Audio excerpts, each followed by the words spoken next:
Olá, eu sou Beth Gravina. Sejam bem-vindos a mais uma leitura do livro Como a Igreja Católica Construiu a Civilização Ocidental, parte 5. A Igreja e a Ciência.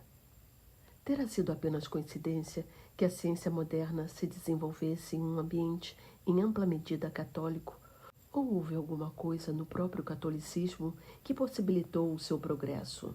O simples fato de levantarmos esta questão já significa transgredir as fronteiras da opinião em voga. No entanto, são cada vez em maior número os estudiosos que a levantam e as suas respostas podem surpreender-nos. Não é um assunto secundário. Na mentalidade popular, a alegada hostilidade da Igreja Católica para com a ciência talvez constitua o seu principal ponto fraco. O caso Galileu, na versão deturpada, com a qual a maior parte das pessoas está familiarizada, é largamente responsável pela crença tão difundida de que a Igreja obstruiu o avanço da pesquisa científica. Porém, ainda que esse caso tenha sido bem menos ruim do que as pessoas pensam, o cardeal John Henry Newman, famoso converso do anglicanismo do século XIX, achou revelador que seja esse praticamente o único exemplo que sempre acode à mente das pessoas quando se pensa na relação entre a Igreja e a ciência. Galileu. A controvérsia de Galileu centrou-se em torno do trabalho do astrônomo polonês Nicolau Copérnico, 1473 a 1543. Alguns estudiosos modernos de Copérnico afirmam que era padre, mas não existe nenhuma evidência direta de que tivesse chegado a receber as ordens maiores, embora tivesse sido nomeado cônego do cabido de Framburg no final da década de 1490. Fosse qual fosse o seu estado clerical, porém, o certo é que nasceu e se criou em uma família profundamente religiosa, na qual todos pertenciam à Ordem Terceira de São Domingos, a associação de fiéis vinculada à ordem que estendera aos leigos a oportunidade de participar da espiritualidade e da tradição dominicanas. Como cientista, Copérnico era uma figura de renome nos meios eclesiásticos, tendo sido consultado pelo Quinto Concílio de Latrão, 1512 a 1517, sobre a reforma do calendário.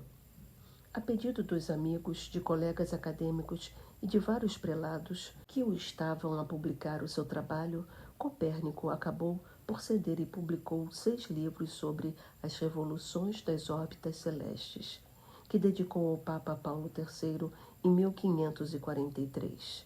Antes ainda, em 1531, tinha redigido para os amigos um sumário do seu sistema heliocêntrico que viria a atrair as atenções até do Papa Clemente VII.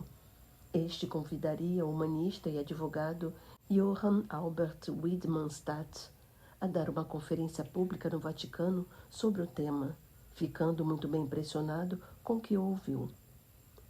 No seu trabalho, Copérnico conservou muito da astronomia convencional da sua época, a qual se devia quase por completo a Aristóteles e, acima de tudo, a Ptolomeu, 87 a 150 d.C., um brilhante astrônomo grego para quem o universo era geocêntrico.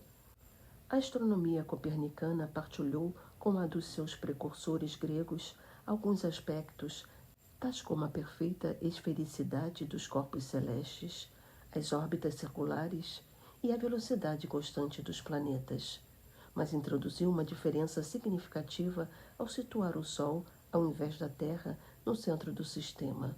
No seu modelo, a Terra e os outros planetas moviam-se em torno do Sol. Apesar do feroz ataque dos protestantes, que viam no sistema copernicano uma frontal oposição à Sagrada Escritura, esse sistema não foi objeto de uma censura católica formal até que surgiu o caso Galileu. Galileu Galilei, 1564-1642, além dos seus trabalhos no campo da física, fez com seu telescópio algumas observações astronômicas importantes que contribuíram para abalar o sistema ptolomaico. Observou montanhas na lua, com o que derrubava a velha certeza de que os corpos celestes eram perfeitamente esféricos. Descobriu as 4 luas que orbitam em torno de Júpiter, demonstrando não só a presença de fenômenos celestes que Ptolomeu e os antecessores não haviam percebido, mas também que um planeta movendo-se na sua órbita não deixa para trás os seus satélites. Um dos argumentos contrários ao movimento da Terra era o de que a Lua seria deixada para trás. A descoberta das fases de Vênus foi outra peça de evidência em favor do sistema copernicano. Inicialmente, Galileu e sua obra foram bem acolhidos e festejados por eminentes eclesiásticos. Em fins de 1610, o padre Cristóvão Clavius comunicava por carta a Galileu que os seus amigos astrônomos jesuítas haviam confirmado as suas descobertas. Quando foi a Roma no ano seguinte, o astrônomo foi saudado com entusiasmo tanto pelos religiosos como por personalidades leigas. Escreveu a um amigo: "Tenho sido recebido e favorecido por muitos cardeais ilustres, prelados e príncipes desta cidade. O Papa Paulo V concedeu-lhe uma longa audiência e os jesuítas do Colégio Romano organizaram um dia de atividades em homenagem às suas descobertas." Galileu estava encantado. Perante uma audiência de cardeais, matemáticos e líderes civis, alguns alunos dos padres Greenberger e Clavius discorreram sobre as descobertas do astrônomo. Tudo parecia favorecê-lo. Quando, em 1612, publicou o seu História e Demonstrações em torno das manchas solares e dos seus acidentes, em que pela primeira vez aderia publicamente ao sistema copernicano, uma das muitas e entusiásticas cartas de congratulação que recebeu veio de ninguém menos que o cardeal Maffeo Barberini, futuro Papa Urbano VIII. A Igreja não fazia objeção ao uso do sistema copernicano como um modelo teórico, como uma hipótese cuja verdade literal não tinha sido comprovada, pois efetivamente explicava os fenômenos celestes de maneira mais elegante e precisa que o sistema ptolomaico. Pensava-se que não havia nenhum mal em apresentá-lo e usá-lo como um sistema hipotético. Galileu, porém, acreditava que o sistema copernicano era literalmente verdadeiro e não uma simples hipótese que fornecesse previsões precisas, mas não dispunha de evidências adequadas que respaldassem a sua crença. Assim, por exemplo, argumentava que o movimento das marés constituía uma prova do movimento da Terra, argumento que hoje, curiosamente, os cientistas consideram ridículo. Não era capaz de responder à objeção dos geocentristas, que vinha de Aristóteles, de que, se a Terra se movia, então deveria ser possível observar uma mudança de paralaxe quando observássemos as estrelas, coisa que não acontecia.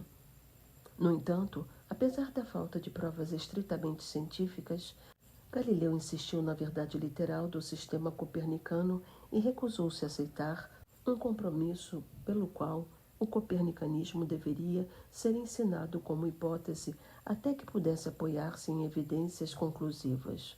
Quando foi mais longe ainda e sugeriu que, pelo contrário, eram os versículos da Sagrada Escritura que deveriam ser reinterpretados, passou a ser visto como alguém que usurpara a autoridade dos teólogos. Jerome Langford, um dos mais judiciosos estudiosos modernos deste assunto, fornece-nos um sumário muito útil da posição de Galileu. Galileu estava convencido de possuir a verdade, mas não tinha provas objetivas suficientes para convencer os homens de mente aberta. É uma completa injustiça afirmar, como fazem alguns historiadores, que ninguém ouvia os seus argumentos e que nunca teve uma oportunidade. Os astrônomos jesuítas tinham confirmado as suas descobertas e esperavam ansiosamente por provas ulteriores para poderem abandonar o sistema de Tycho e passarem a apoiar com segurança o copernicanismo.